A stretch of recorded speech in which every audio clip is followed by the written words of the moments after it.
মধ্যপ্রাচ্যের বেশিরভাগ অংশ দখলে নেয়ার অধিকার ইসরায়েলের রয়েছে বলে দাবি করেছেন আমেরিকার রাষ্ট্রদূত মাইক হাকাবি।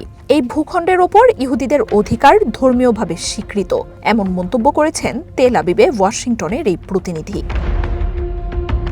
শুক্রবার সাংবাদিক টাকার কার্লসনকে দেয়া এক সাক্ষাৎকারে তিনি বলেন, ইসরায়েলের এই অধিকার বাইবেলেই উঠে এসেছে।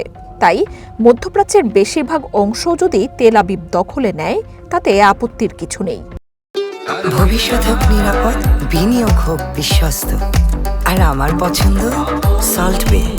ওয়েলকাম টু সল্ট বে।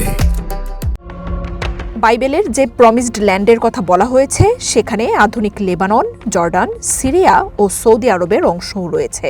হাকাবি জানান, ইসরায়েল যদি এর পুরোটাই নিতে পারে তাতে কোনো সমস্যা নেই। সাক্ষাৎকারে তিনি জানান, ইসরায়েলের বিরোধিতা করায় ইন্টারন্যাশনাল ক্রিমিনাল কোর্ট আইসিসি ও ইন্টারন্যাশনাল কোর্ট অফ জাস্টিস আইসিজের মতো প্রতিষ্ঠানগুলোকে অকার্যকর করার পদক্ষেপ নিচ্ছেন ট্রাম্প ও তার প্রশাসন। এজন্য তাদের প্রতি কৃতজ্ঞতাও জানান হাকাবি।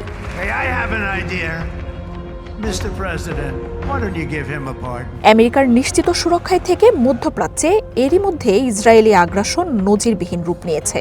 ফিলিস্তিন, লেবানন, সিরিয়ার মতো দেশগুলোতে দেশটির দখলদারিত্ব বেপরোয়া হয়ে উঠেছে। মিশরের সাথেও চলছে উত্তেজনা। এর মধ্যেই ইসরায়েলকে মধ্যপ্রাচ্যে আগ্রাসনের প্রকাশ্য সমর্থনে আমেরিকার বিরুদ্ধে তীব্র সমালোচনা শুরু হয়েছে। এই বিষয়ে আমেরিকার স্টেট ডিপার্টমেন্ট ও স্টেট সেক্রেটারি মার্কো রুবিওর সাথে যোগাযোগের চেষ্টা করা হলেও গণমাধ্যমগুলো কোনো প্রতিক্রিয়া পায়নি। আমেরিকার এই সমর্থন এমন এক সময়ে এসেছে যখন গ্রেটার ইসরায়েল নিয়ে সোচ্চার হয়ে উঠেছেন নেতানিয়াহু ও তার উগ্রপন্থী মন্ত্রীরা। একের পর এক দেশে দখলদারিত্ব চালানো ইসরায়েলের পরের লক্ষ্য জর্ডান বলেও জানাচ্ছেন বিশ্লেষকদের অনেকেই। প্রমিসড ল্যান্ড দখলে নিতে তেল আবিব সৌদি আরবেও আগ্রাসন চালাতে পারে, এমন শঙ্কাও রয়েছে। মার্জিয়া উপমা, ওয়ান ইন্টারন্যাশনাল ডেস্ক।